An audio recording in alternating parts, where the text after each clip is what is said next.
Boa noite a todos. Muito bom estar com vocês de novo. Quem tem nos acompanhado aqui ou lá em casa, a gente tem falado sobre os milagres de Jesus relatados por João. São 7. Nós já falamos sobre 4 e hoje a gente vai falar sobre o 5º milagre que João relata daqueles muitos que Jesus fez. A gente tem conversado sobre esses milagres e lembrando que o objetivo maior de João ao descrevê-los é evidenciar que Jesus Cristo é Deus, Deus encarnado entre nós, o Salvador, o Messias prometido. O texto que nós vamos ler está em João 6, do verso 16 ao 21. É um texto bastante curtinho, então você em casa ou aqui, por favor, abre sua Bíblia, mas antes da leitura vamos orar. Pai de amor, de eterna bondade e misericórdia, que o Senhor esteja no meio nosso, falando aos nossos corações, à nossa mente, que teu Espírito seja quem nos dirija a nossa fala e o nosso ouvir. Que tudo que seja dito aqui, ouvido por nós, seja de acordo com a tua vontade, para a tua honra, para a tua glória.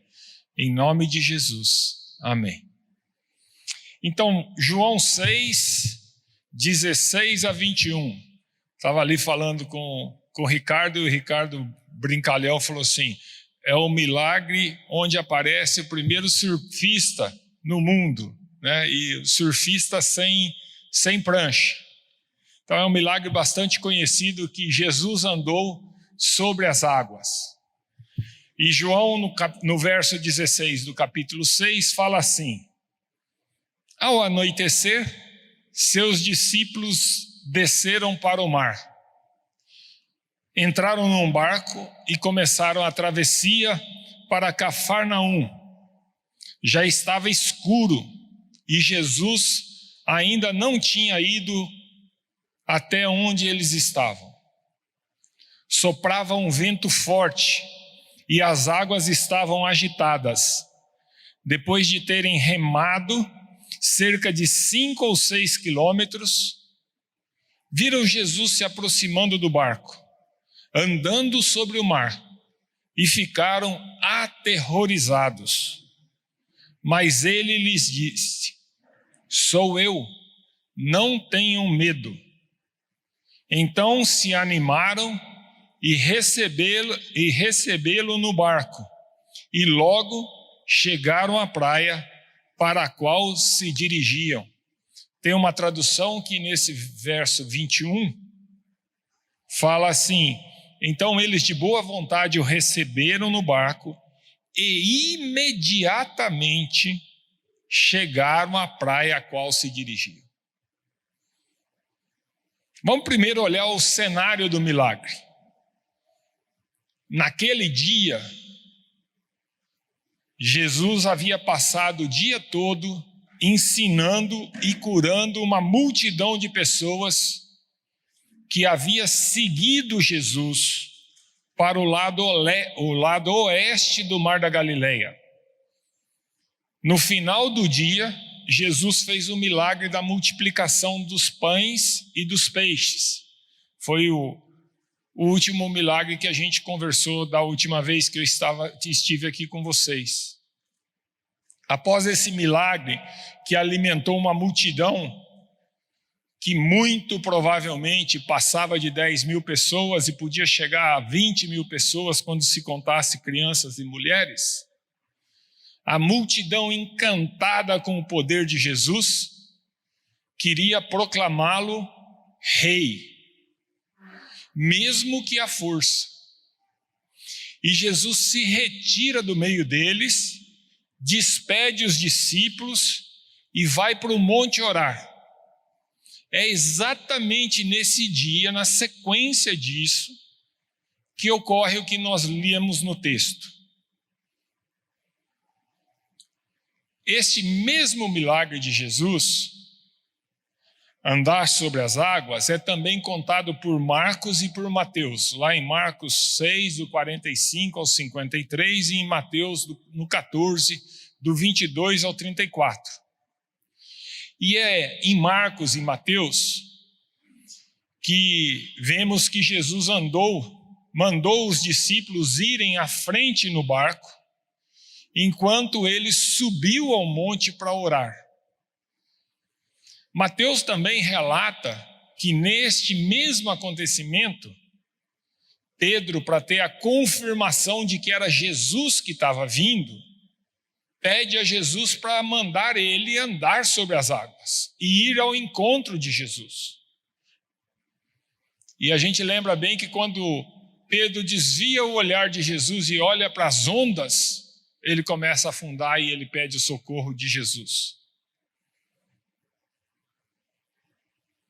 João, que escreve o evangelho bem mais tarde de Marcos e Mateus, João põe toda a atenção em Jesus, mostrando o seu poder sobre as leis e as ocorrências da natureza. Outro ponto interessante para termos em mente é que os discípulos já haviam passado por uma situação bem semelhante a esta, nesse mesmo lugar chamado Mar da Galileia, que, como a gente falou da última vez, é mais um lago do que um mar. Eles tinham enfrentado uma forte tempestade, com risco de todos morrerem.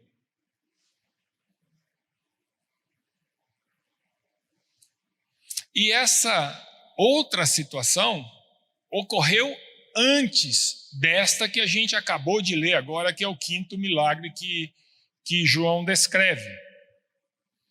Dois pontos são interessantes da gente olhar e elas são diferentes entre as duas ocorrências. E é interessante a gente manter isso conosco.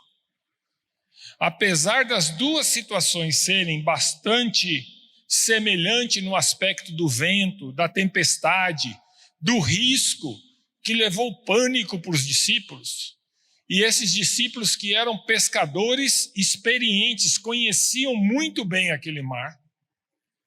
Na primeira situação, Jesus já estava com eles no barco. Lembra? Jesus estava deitado, dormindo, enquanto o mar estava chacoalhando para lá e para cá e eles morrendo de medo de morrerem. Jesus estava dormindo. E a gente sabe o primeiro milagre como acontece.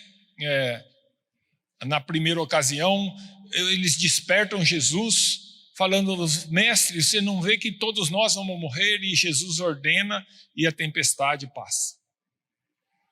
Então os discípulos já tinham vivido uma coisa muito semelhante, mas com a diferença de que Jesus estava dentro do barco.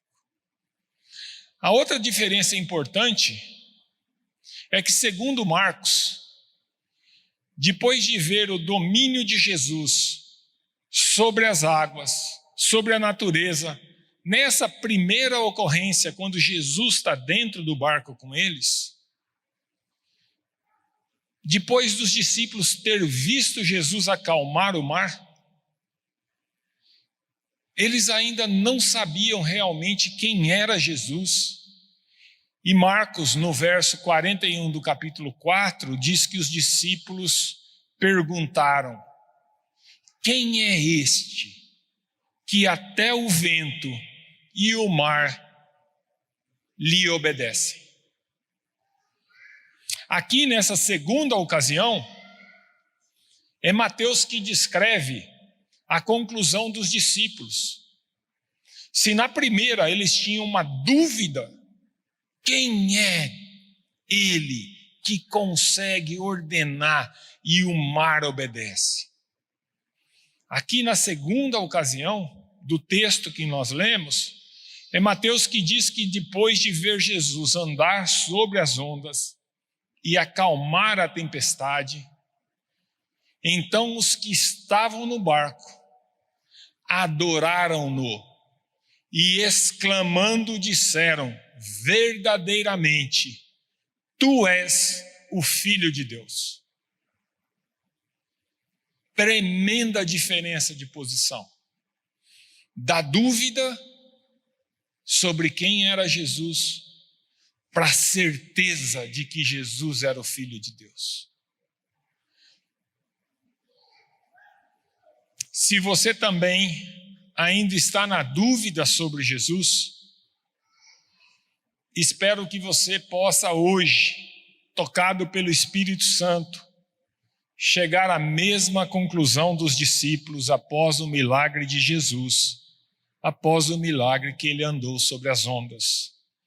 Que você possa declarar que verdadeiramente Jesus é o Cristo, o Filho de Deus, e crendo nisso possa adorá-lo. Guarde bem essa conclusão dos discípulos, pois vai ser importante para nós um pouquinho mais à frente na nossa conversa de hoje. Então vamos continuar descrevendo o cenário do milagre. No texto que a gente acabou de ler, Jesus então ordena que os discípulos entrem no barco e partam para o outro lado do lago, que é Cafarnaum. O verso 16 de João 6 fala que eles entraram no barco sem Jesus e começaram a travessia quando já estava escuro. Então é o final do dia, onde Jesus naquela tarde tinha feito a multiplicação dos pães e dos peixes e alimentado a multidão. No verso 17, conta que então começou um vento muito forte e as águas se agitavam. E o vento era tão forte que a travessia tornou-se arriscada e muito difícil. Eu lembro bem das histórias do meu pai, né? Meu pai que adorava pescar. E uma das coisas que ele contava, e eu guardo até hoje, é que quando eles iam pescar no Paranazão, eles morriam de medo quando o vento começava.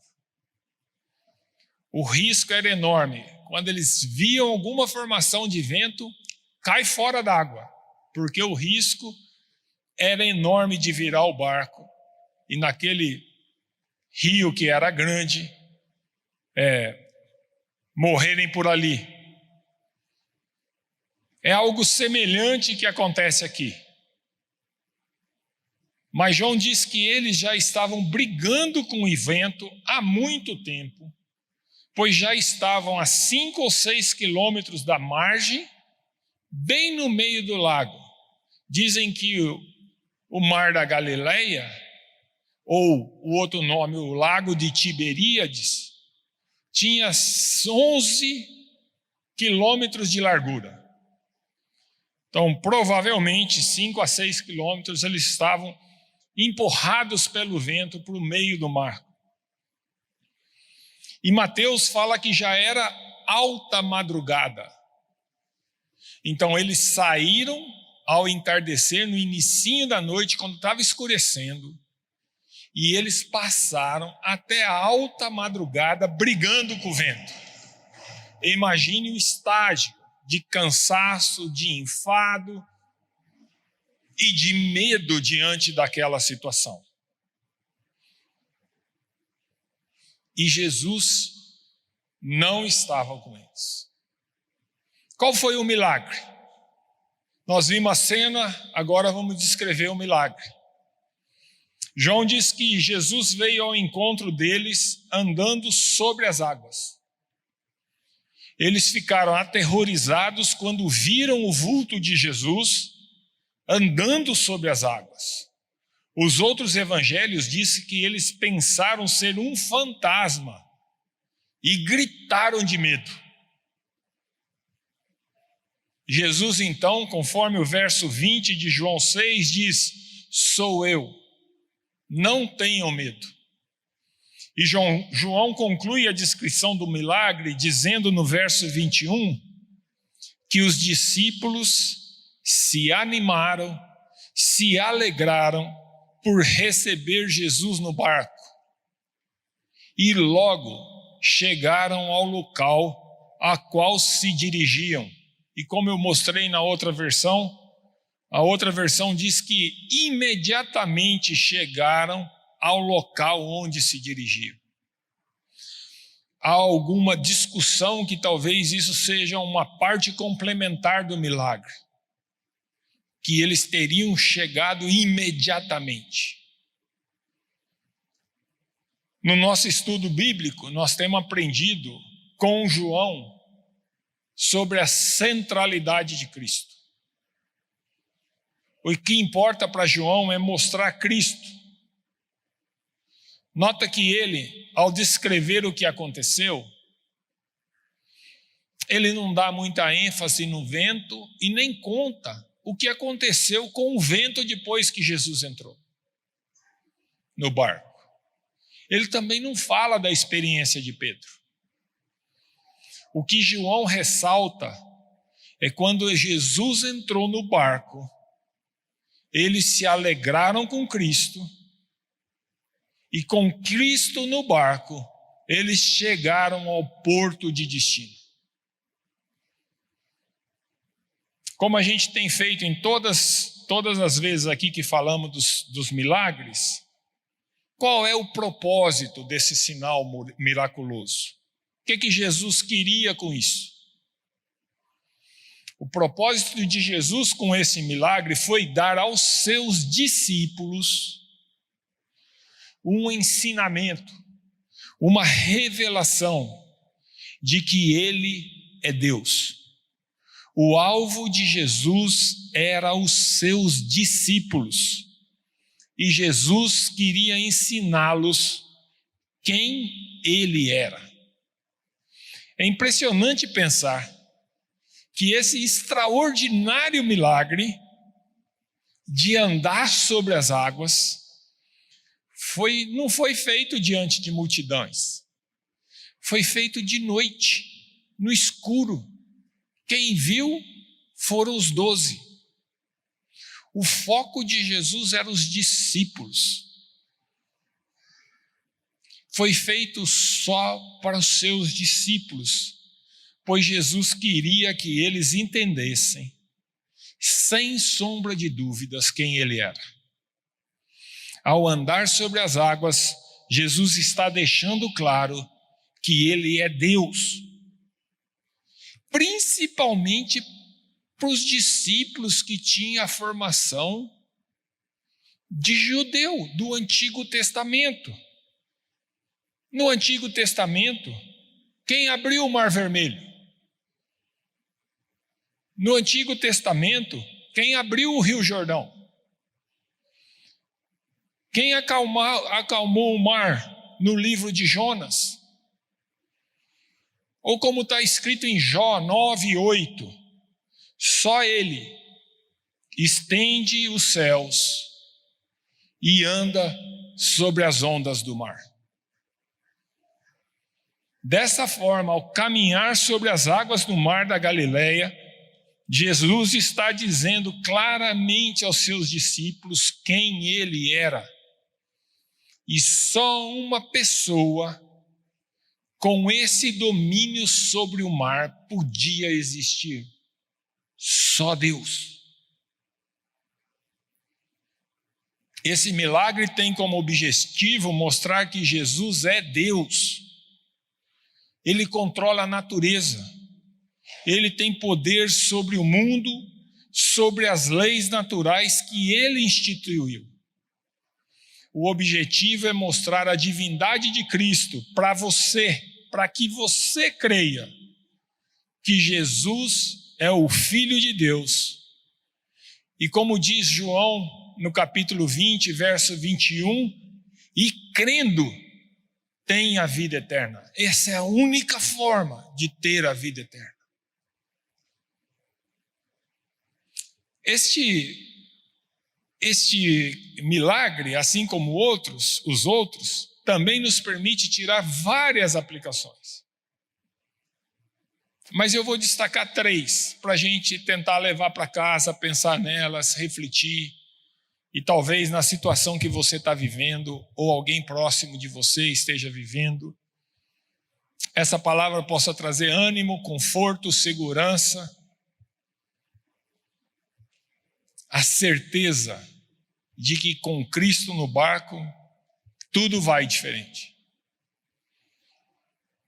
Primeira aplicação: às vezes parece que Jesus está longe demais, mas Ele está sempre cuidando de nós. De certa forma, os discípulos foram empurrados para dentro da tempestade ao obedecerem à ordem de Jesus. Foi Jesus que disse para eles: entra no barco e vai para o outro lado. E eles fizeram exatamente o que Jesus mandou. E o que aconteceu? Uma enorme de uma tempestade. Guarda isso. A obediência a Cristo não nos livra das dificuldades. A obediência a Cristo não nos livra de termos que enfrentar dificuldades. Às vezes, como aqui, a obediência nos coloca no meio da dificuldade. Mas quando os discípulos enfrentaram a tempestade, onde estava Jesus? Os evangelhos de Marcos e de Mateus diz que Jesus estava orando. E lá do monte, observava o barco dos discípulos. Jesus estava vendo o que estava acontecendo. E Jesus muito provavelmente estava orando por eles. Jesus não estava longe, nem indiferente às dificuldades dos seus discípulos, e ele estava orando por eles. É assim conosco também. Não pense que Jesus te deixou no meio da tempestade. Ele está intercedendo por você, constantemente. É isso que a Bíblia diz. Segunda aplicação importante. Às vezes parece que Jesus está demorando demais, mas Ele vai agir na hora certa. Os discípulos eram pescadores e devem ter usado todo o seu conhecimento para enfrentar a tempestade. Suas forças já estavam acabando. E onde está Jesus? Cadê Jesus? Porque Ele não vem logo ao meu socorro antes que essa situação nos leve, fique pior. Você lembra de Lázaro? A irmã de Lázaro fala para Jesus: se tu tivesses aqui, meu irmão não teria morrido. Como se fosse assim, chegou tarde. Se tivesse vindo mais cedo, o pior não tinha ocorrido. Mal sabia ela o que Jesus ia fazer. Jesus esperou intencionalmente que Lázaro morresse, para que ele pudesse revelar a sua glória e o seu poder, para fazer algo muito maior. No caso dos discípulos, já era altas horas, já era madrugada, e então Jesus foi ao encontro dos discípulos, caminhando sobre a tempestade. Jesus vem ao nosso encontro, não na hora que desejamos, mas na hora que Ele sabe ser a hora certa. E saiba disso, Ele vem caminhando por sobre as ondas da tempestade. Terceira aplicação. Às vezes, parece que não vamos chegar ao destino. Mas com Jesus, no barco, chegamos no porto seguro. João não descreve o que aconteceu com a tempestade. João, como nós falamos, quer deixar claro que isso não importa. O que importa é que quando estamos com Jesus, quando Jesus entra no nosso barco, o barco chega ao seu destino. Muitas vezes, Jesus está conosco, mas as circunstâncias não mudam. Lembra do caso de Daniel? Os leões estavam lá. Só que os leões não podiam fazer nada para Daniel. A circunstância era a mesma. Lembra dos amigos de Daniel? A fornalha era super quente, mas nenhum deles se queimou, nada. Mas a fornalha continuava quente. Não interessa a circunstância. Independente de mudar ou não mudar a circunstância, a nossa fortaleza é a presença de Jesus na nossa vida. Veja o que está escrito em João 6, 38 e 39. Diz assim: pois desci do céu, não para fazer a minha vontade, mas para fazer a vontade daquele que me enviou. E esta é a vontade daquele que me enviou. Ó, presta atenção, ele vai contar qual é a vontade de Deus por ter enviado Jesus. Que eu não perca nenhum dos que ele me deu, mas os ressuscite no último dia. Tenha certeza disso. Se você aceitou a Jesus Cristo genuinamente, de verdade, Jesus está falando assim: a vontade do meu Pai, que eu faço, é que nenhum dos que ele me deu se percam, e que eu os ressuscite todos no último dia. Essa promessa é incrível. Não olhe para a circunstância, olhe para isso. Seja qual for a tempestade, Jesus vai nos fazer chegar são, salvos, transformados, seguros no porto celestial. Deixa eu caminhar para a conclusão, mas eu queria aqui desafiar um pouco vocês a refletir, a pensar um pouco. Por que João simplesmente conta este milagre e não volta a falar mais dele? Ou não diz que Jesus usou esse milagre para depois fazer algum ensinamento adicional através de suas mensagens. Parece que João simplesmente conta o ocorrido e pronto, sem nenhuma consequência adicional. Diferente dos outros milagres. Geralmente, depois dos outros milagres, Jesus traz um ensinamento, falando, explicando pontos que são importantes. Vamos relembrar alguns aqui, só para marcar esse ponto. Depois da cura do milagre do paralítico, lembra lá do paralítico? Que Jesus mandou ele carregar a maca? Jesus ensina que ele é o Senhor do sábado. Que o que ele faz é mais importante do que os dias. E ele tem uma grande discussão com os judeus sobre isso. Lembra da cura do cego? Logo na sequência, Jesus vai dar um sermão dizendo que ele é a luz do mundo.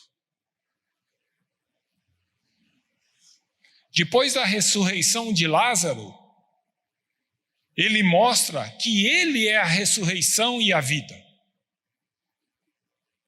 Mas nesse caso, Jesus não fala nada. Não tem uma mensagem que se aplique, tire ali ou use o milagre como um exemplo da mensagem que ele quer passar.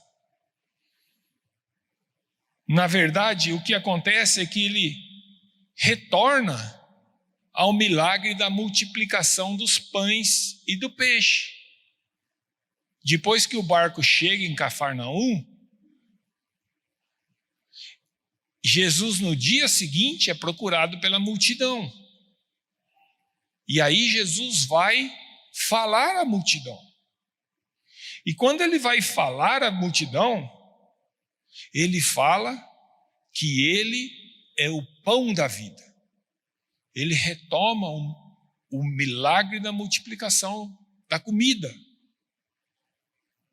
Porque esse milagre aqui parece somente um simples relato, e um relato isolado, diferente dos demais.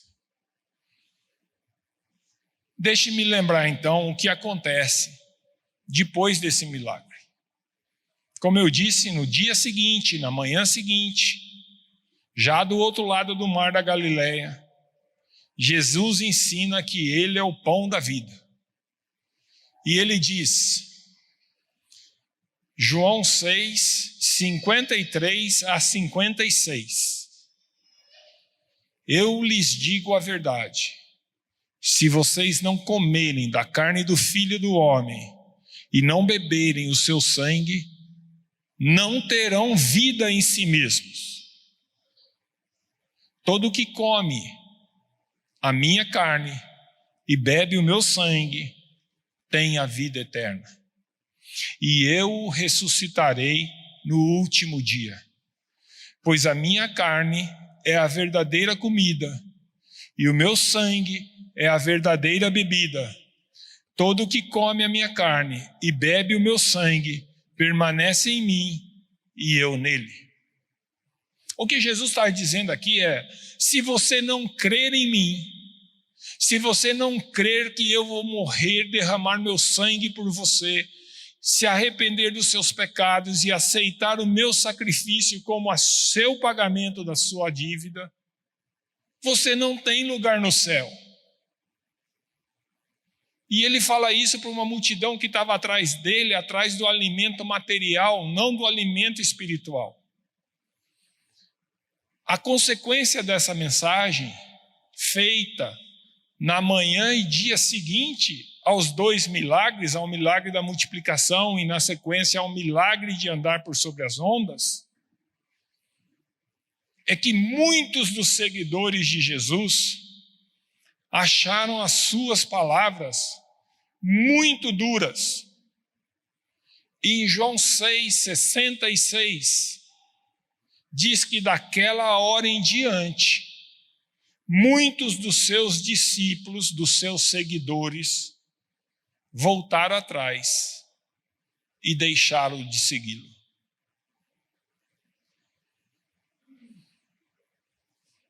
No início do capítulo 6, antes de Jesus fazer a multiplicação dos pães, quando a multidão vai atrás de Jesus, João fala que a multidão vai atrás por causa das curas que Jesus faz. E depois de Jesus ter feito mais cura, depois de Jesus ter feito multiplicação da comida e servido com abundância a todos, no dia seguinte, quando Jesus traz o evangelho claro para eles, um grande número desiste de Jesus. Foi tão grande e notório o número de desertores que Jesus pergunta aos seus 12 discípulos. João 6, 67. Vocês também não querem ir?